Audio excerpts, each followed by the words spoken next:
Israel की सेना का फोकस अभी ईरान पर है, लेकिन इजराइल का खौफ इस समय पाकिस्तान में फैल चुका है। पाकिस्तान से ऐसी खबरें आ रही हैं कि नेतन्याहू ने ईरान के बाद पाकिस्तान को अपना अगला टारगेट बना लिया है, यानी ईरान को जंग में हराने के बाद पाकिस्तान पर अटैक शुरू हो जाएगा।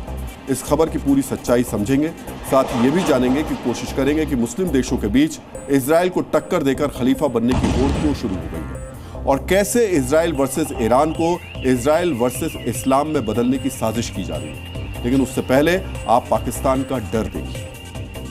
ईरान और इजराइल के बीच चल रहे युद्ध को अब इजराइल वर्सेस मुस्लिम देश बनाने की कोशिश हो रही है, जिसमें दुनिया के मुस्लिम देशों से एक साथ मिलकर इजराइल का मुकाबला करने की अपील हो रही है और अपील करने वाले देश का नाम है पाकिस्तान। इस्लामाबाद खुद को दुनिया की सबसे बड़ी इस्लामिक ताकत समझता है और ईरान के नाम पर मुस्लिम देशों को अपने साथ लाना चाहता है, जबकि सच्चाई ये है कि जिस मिडिल ईस्ट में ये जंग चल रही है वहां के ज्यादातर मुस्लिम देश भी इस जंग से दूर हैं। और मैं चाहूंगा कि एक बार इस पूरे शॉट्स आप दिखाएं जो इस वक्त ये जंग चल रही है। कोई भी इजराइल के हमलों में दखल देना नहीं चाहता।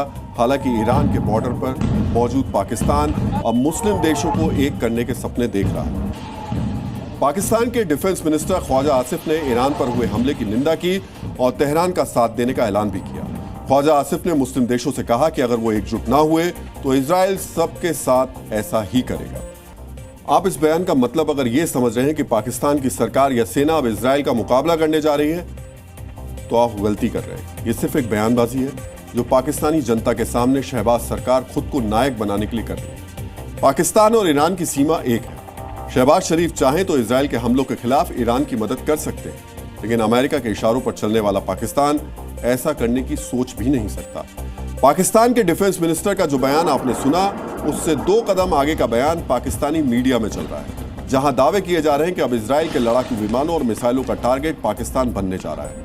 हामिद मीर ने दावा किया कि इजराइल ने उसके परमाणु ठिकानों पर हमला करने का प्लान बनाया था। ऐसी खबरें पहले कई बार सामने आई हैं, जिसमें कहा गया कि 80 के दशक में इजराइल ने भारत को एक प्लान ऑफर किया था, जिसमें इजराइल के लड़ाकू विमानों को भारत से टेक ऑफ करने में मदद दी जाती और इसके बदले में इजराइल के लड़ाकू विमान पाकिस्तान के कहूटा न्यूक्लियर प्लांट पर हमला करके उसे तबाह कर देते। इससे पहले कुछ पश्चिमी देशों के मिलिट्री एक्सपर्ट्स भी ऐसा दावा कर चुके हैं। हालांकि अगर उस समय पाकिस्तान का न्यूक्लियर रिएक्टर तबाह कर दिया जाता तो पाकिस्तान कभी न्यूक्लियर बम नहीं बना पाता और इस समय इस्लामाबाद को डर है कि ईरान की तरह उसके परमाणु अड्डे भी तबाह किए जा सकते हैं। वैसे ऑपरेशन सिंदूर में भारतीय हमलों के बाद पाकिस्तान की सेना ने जिस तरीके से सरेंडर किया उसको देखकर यह तय है कि अगर इजराइल की सेना ने पाकिस्तान पर हमला किया तो इस्लामाबाद बिना लड़े ही आत्मसमर्पण कर देगा। हालांकि पाकिस्तान की कोशिश है कि इजराइल का बार बार नाम लेकर वो इस्लामिक देशों का नया लीडर बन जाए, नया खलीफा बन जाए। हालांकि इसके लिए डिप्लोमेसी की जरूरत होगी,